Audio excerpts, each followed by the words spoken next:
ചെറിയ സിനിമ സ്വീകരിക്കുകയും അതെല്ലാവരിലേക്ക് എത്തിക്കാനും മമ്മൂക്ക കാണിച്ച ആ ഒരു മനസ്സ് മമ്മൂക്ക നന്ദിയോടെ ഓർക്കുന്നു.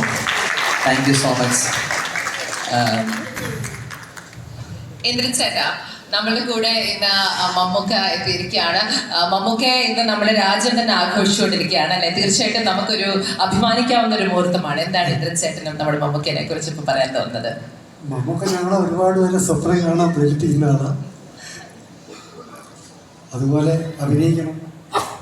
അഭിനയിക്കണം, അങ്ങനെ ആവണം എന്നൊക്കെ മോഹിപ്പിക്കാൻ ഇപ്പോഴും നമ്മുടെ മുമ്പിൽ നിൽക്കുന്ന ഒരാളാണ്.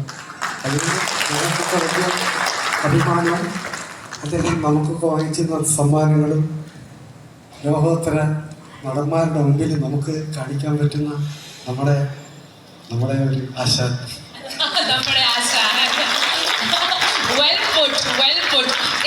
ഓർമ്മയുണ്ടോ ആദ്യമായിട്ട് മമ്മൂക്കയുടെ കൂടെ അഭിനയിക്കുന്നത് എപ്പോഴായിരുന്നു തോന്നുന്നത്? ഏത് സിനിമയിലാണ് ഇന്ദ്രൻചേട്ടൻ? കുറേ ഉണ്ടല്ലേ പറഞ്ഞു തുടങ്ങി. അതെ, മമ്മൂക്കയുടെ കാര്യത്തിന് പറയുകയാണെങ്കിൽ 5 പതിറ്റാണ്ടായി, 400-ൽ പരം ചിത്രങ്ങളായി, നാഷണൽ അവാർഡ്സ്, സ്റ്റേറ്റ് അവാർഡ്സ്, ഇപ്പോൾ ഇത് രാജ്യം തന്നെ പത്മഭൂഷൺ നൽകി ആദരിച്ച നമ്മളുടെ സ്വന്തം ഒരു മഹത്തായ ഒരു ലെജൻഡറി ലിവിംഗ് ആക്ടറാണ്, ലെജൻഡാണ്. മലയാള സിനിമയുടെ ഒരു മുഖമാണ്. മലയാള സിനിമ മാത്രമല്ല, ഇന്ത്യയിലെ എത്ര ഭാഷകൾ എക്സാംപ്ലറി ആയ റോൾ. ഇന്ദ്രൻചേട്ടൻ മമ്മൂക്കയുടെ ഇപ്പോഴും അഭിനയിച്ചുകൊണ്ടിരിക്കുകയാണ്. അപ്പൊ കേക്കട്ടെ.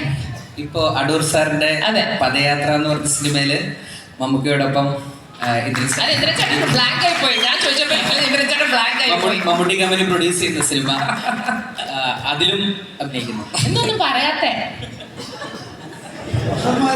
പറഞ്ഞു വരുന്നില്ല. ഐ മീൻ എത്ര കഥാപാത്രങ്ങൾ അല്ലേ? മലയാളികൾക്ക് ഒരിക്കലും മറക്കാനാവാത്ത ഓരോ കാലഘട്ടത്തിലും